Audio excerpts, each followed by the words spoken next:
What's up, guys? Good. How's it going? Nice to see you. It's great to see you as well. It's good to be back here. It's fun. Comic-Con, full effect. Lot of drinking. Ian Somerhalder might be like a youth educator and catalyst and all that shit. Damon Salvatore is a hands down lushy, smarmy drunk. That's why we love him. Yeah. Because his faults are his weaknesses are his strengths, and his strengths are his weaknesses.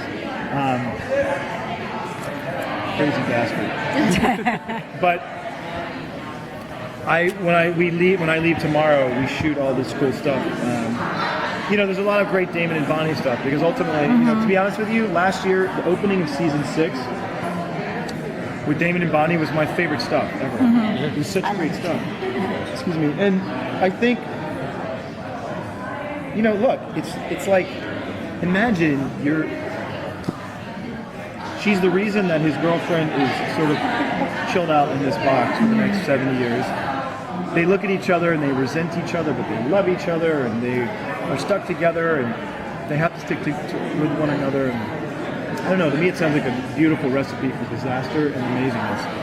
But Kat and I love working together because, we work with the same coach, this woman, Ivana Chubbuck. And if you ever Google Ivana Chubbuck's list of clients and actors and all the lives she's touched, you can personally thank her for amazing performances. She single-handedly, with her actors, makes this business better by virtue of really giving people connecting material, what's on the page to what's in the person. And there's something really powerful about that. And Kat and I work with her as individuals, and we work together with her. And so the reason Bonnie and Damon have this really awesome bond is not only because Kat and I just adore each other, but we have these really cool secret communications that Ivana works with us on. And we always have some really cool, deep work. So there's some pretty twisted shit going through our minds while we're working. Do you write in shorthand?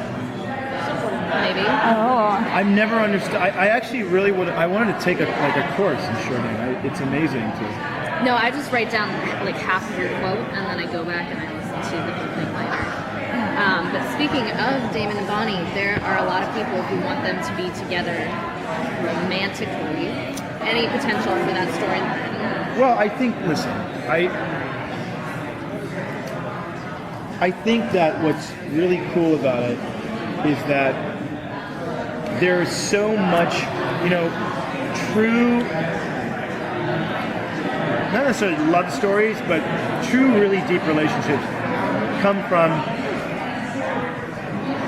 when you see two characters sort of collide. Damon and Lena kind of collided. But Bonnie and Damon have been this slow build of so much experience. They fucking hated each other, tried to kill her 25 times, succeeded a couple times. She tried to kill him, almost succeeded a couple times. But at the end of the day, Bonnie's truly one of the only people Damon would really go to bat for. You think about, it's Stefan, Bonnie, Alaric. Damon would go out on a limb for Matt, He would. There are very few people that he would do this for. But Bonnie, I think, really, he loves Bonnie. And they're stuck. They're stuck together. And there's actually a couple really great scenes coming up. Actually, we're shooting them on Monday. Cool. So we leave here, and I have to be on set at 6 a.m. Monday, about an hour from where I live. Wow. So I'll get up at probably 4. I'll go for a run. I'll feed the cats. And then I'll drive to set, and then I have conference calls all through lunch. I'll work until probably 8 o'clock, 9 o'clock at night. And then I'll drive to the barn. I'll see my horses, give them some hugs, and then I'll go home. So you're already planning out your Monday. Yeah, it's a pretty good Monday. Every moment of, it's crazy because we're in a television show. So remember someone last year was asking me for a meeting to talk about this stuff, actually in the White House, in summer in the White House. And they said, okay, so let's lock our schedules down. What are you doing? And I said, well, from now until, I'm in Europe for the summer. I'll be in South and Central America a bit. I'll be in Mexico after we get married. but then we'll be in Europe for 2 months, and then I'm back. And basically, so from July until April of 2016, I'm in Atlanta. It's like, so I can plan until then.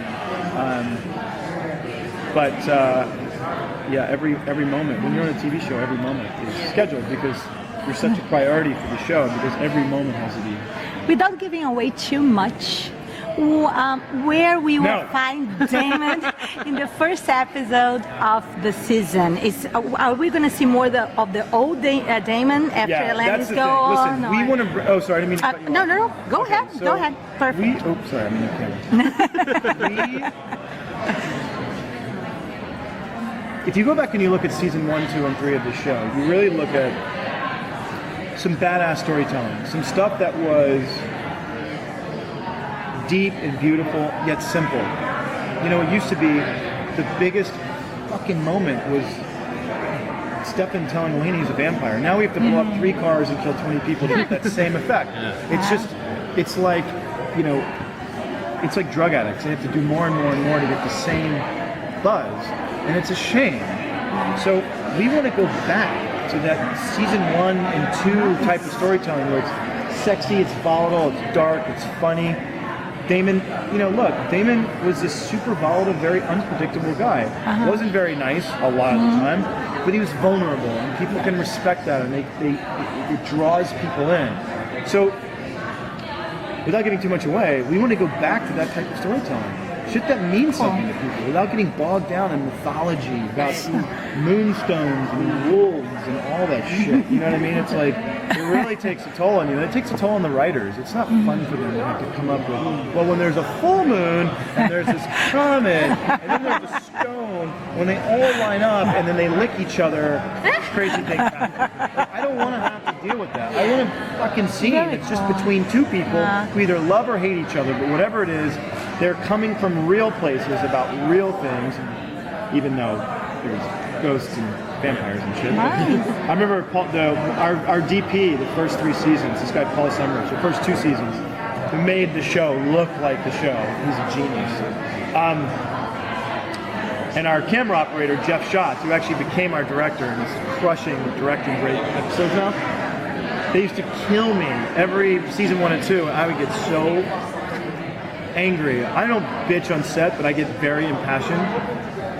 And I would just say, you know, like, guys, let's ground this in fucking reality. And they go, dude, really? You're gonna play reality police right now? You're talking about a fucking vampire that's jumping out of a tree and killing a ghost. Like, there is no reality here. Stop playing reality police. And it was always funny, I would think. You're right. Okay. Let's just ground this in something that's not about mythological stuff, which I respect it all, but come on, man. Let's go back to just relationships. You know? Grounded in emotion. Grounded in real emotion. And that's what I meant by reality. You know, when we're impassioned or sad or enthused about something, it's based on something real to us, a catalyst, whether we're in love, whether we're in life, whether we're in hate, whether we're in pain, whether we're hungry, whether we're horny, whatever. It's something real. It's not tangible, but it's a feeling. And as a human being, that's what we connect to. And you know, we're fortunate. You know, I have no problem with serialized cop, police or medical dramas, whatever they may be, but I do sometimes, in the like 14th or 15th hour of shooting, even when it's 15 degrees Fahrenheit, when we're talking about some cool stuff, I do look at my co-stars and say, you know, man, I always look at them and say, look, at least we get to do some really cool shit every week. Are you guys making me leave? Yeah. Damn it! Thanks so much. It was nice. So Thank cool. you. Thank you. Yeah. There's a lot of press happening right now. Yeah. But listen, guys, thank you for, you know, if the media wasn't talking about this show and getting people to really love it and backing up and solidifying their feelings and thoughts and getting them to ask questions, we wouldn't have it. So, We are from Brazil, actually. thanks for doing what you did. Yeah. From Brazil? Yes, Oh, we are love from that Brazil. I know. That country. I know.